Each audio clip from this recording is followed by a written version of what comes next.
Hello student, स्वागत है आपका आपके खुद के यूट्यूब चैनल विज्ञान बुद्धि में, जहां हम क्लास 8 के लिए विषय विज्ञान की कारकता नंबर 21 करने जा रहे हैं। तारीख है 28 सितंबर 2021।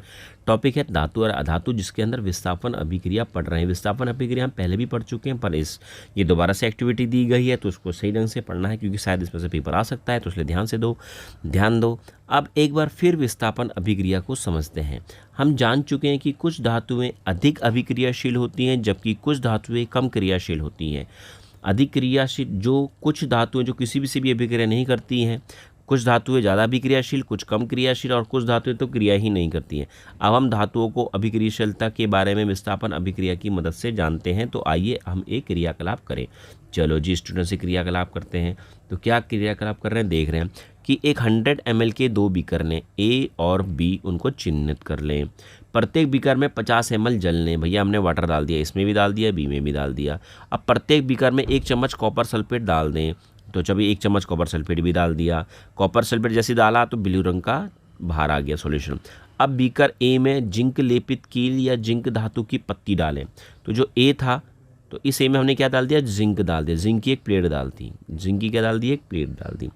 अच्छा, बी वाले में लोहे की कील डाल दी। क्या डाल दी, लोहे की कील। तो बी में डाल दी लोहे की कील, ए में डाल दिया आपने क्या, जिंक डाल दिया। ये सब पहले की चीज़ें थी। बाद में क्या घटना हुई वो देखना है आपने। बाद में जो घटना हुई है वो देखनी है। तो क्या देख रहे हैं हम लोग कि ए वाले में क्या, देखो कैसा कलर आ गया, एकदम कलरलेस हो गया। पहले नीला रंग का था कॉपर सल्फेट, अब कलरलेस हो गया।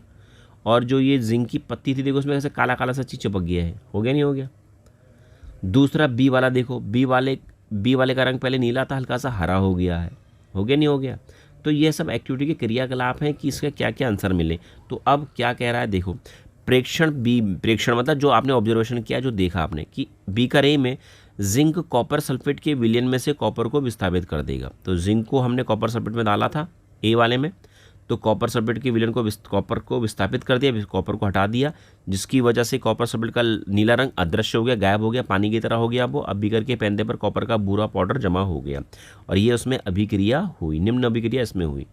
दूसरा बीकर बी में क्या हुआ था कि बीकर बी में आयरन ने कॉपर सल्फेट के विलयन में से कॉपर को विस्थापित कर दिया, जिसकी वजह से जो बीकर का नीला रंग था वो हरा हो गया और लोहे में भूरे कलर की क्या चिपक जाएगी, लेयर चिपक जाएगी, सतह चिपक जाएगी। यह कॉपर सल्फेट, ये इसकी अभिक्रिया है। तो ऐसा क्यों हुआ भैया कि कॉपर सल्फेट में जब हमने जिंक डाला तो जिंक ने क्या किया, इस कॉपर को बाहर निकाल दिया। यहाँ पर देख लो, जिंक और कॉपर सल्फेट की रिएक्शन हुई, तो जिंक ने क्या किया भैया, इस जिंक ने इस कॉपर को बाहर निकाल दिया। इस कॉपर को क्या कर दिया, बाहर निकाल दिया। और क्या निकल कर बाहर आया बच्चों, जिंक सल्फेट के साथ खुद चिपक गया और कॉपर को क्या कर दिया, बाहर कर दिया। तो कोई भी जिंक कॉपर सल्फेट में से कॉपर को बाहर क्यों निकाल पा रहा है, क्योंकि जिंक ज़्यादा पावरफुल है, जिंक ज़्यादा अभिक्रियाशील है और कॉपर क्या है, कम क्रियाशील है। तो ज़्यादा अभिक्रियाशील कम अभिक्रियाशील को आसानी से बाहर निकाल सकते हैं। देखो, जो गुंडा है वो अपनी दादागिरी दिखाएगा, जो पावरफुल है वो अपनी ताकत दिखाएगा। तो पावरफुल बंदे ने वीक मतलब कमज़ोर को आसानी से उसके घर से बाहर निकाल दिया और वहाँ खुद जाके चिपक गया। सिमिलरली क्या हुआ स्टूडेंट्स कि फिर एक आयरन था, आयरन की कॉपर सल्फेट के साथ रिएक्शन हुई। फिर क्या हुआ इसमें कि जो ये आयरन था उसने इस कॉपर को क्या कर दिया, बाहर निकाल दिया। निकल गया कॉपर बाहर और खुद यहाँ पर आकर क्या हो गया, चिपक गया भैया। ऐसा क्यों हुआ होगा, क्योंकि आयरन ज़्यादा ताकतवर रहा होगा, ज़्यादा पावरफुल रहा होगा, ज़्यादा अभिक्रियाशील रहा होगा और कॉपर कम अभिक्रियाशील रहा होगा, इसलिए कमज़ोर को बाहर पटक दिया और खुद उसके आकर चिपक गया। तो इससे यह सिद्ध होता है। अच्छा, विस्थापन क्यों बोलते हैं, विस्थापन मतलब विस्थापित करती है, हटा दिया। विस्थापन का एक्चुअल मतलब होता है हटा देना, ये लिखा ना, विस्थापित कर दिया मतलब हटा दिया। आयरन ने कॉपर को विस्थापित कर दिया अलग, मतलब आयरन ने कॉपर को हटा दिया। विस्थापित बोलने या हटा दिया एक ही बात होती है। क्लियर हो गया स्टूडेंट। तो हमने हमेशा यहाँ पर ये सीखा कि अधिक क्रियाशील धातुएं कम क्रियाशील धातुओं को उनके विलयन से बाहर कर देती हैं। क्लियर हो गया। अब यह जो एक देख रहे हो आप, ये एक अभिक्रियाशीलता सीरीज है। कॉपर जैसे potassium, sodium, calcium, magnesium, aluminium, zinc, तो ऊपर वाले ज़्यादा अभिक्रियाशील है, नीचे वाले कम अभिक्रियाशील हैं। Okay students. अच्छा जी, अब कुछ क्वेश्चन इनके आंसर देखो मैं यही दे देता हूँ। क्या आंसर है जरा देख लेते हैं हम लोग। कह रहा है कॉपर विलयन और कॉपर का रंग कैसा होता है। देखो कॉपर विलयन का रंग कैसा होता है, नीला, बताया मैंने अभी। और जो कॉपर का रंग होता है वो होता है भूरा।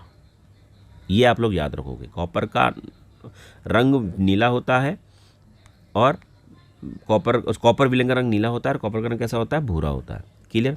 अच्छा जी, दूसरा क्वेश्चन कह रहा है कॉपर जिंक के विलयन में से जिंक को विस्थापित क्यों नहीं कर पाया। कॉपर जिंक के विलयन में से क्यों नहीं विस्थापित कर पाया। अच्छा जी, सिंपल सा आंसर है इसका। क्या आंसर है, क्योंकि यहाँ लिख देता हूँ मैं, तो देखो स्टूडेंट मैंने लिख दिया है क्यों, क्योंकि कॉपर जो होता है वो जिंक से कम अभिक्रियाशील होता है, क्योंकि जो कम क्रियाशील है वो ज़्यादा वाले को बाहर नहीं निकाल सकता। ओके स्टूडेंट्स, और ज़्यादा वाला कम वाले को बाहर निकाल सकता है, तो दूसरे का आंसर भी कर दिया। अच्छा जी,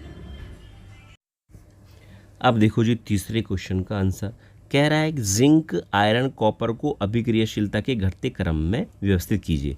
तो देखो भैया, सबसे पहले आता है जिंक, ये ज़्यादा अभिक्रियाशील है। फिर उससे कम अभिक्रियाशील कौन है, आयरन है। और फिर उससे कम अभिक्रियाशील कौन है, कॉपर है। बस हो गया इसका आंसर भी। क्लियर। अच्छा जी, अब चौथे का आंसर देखो।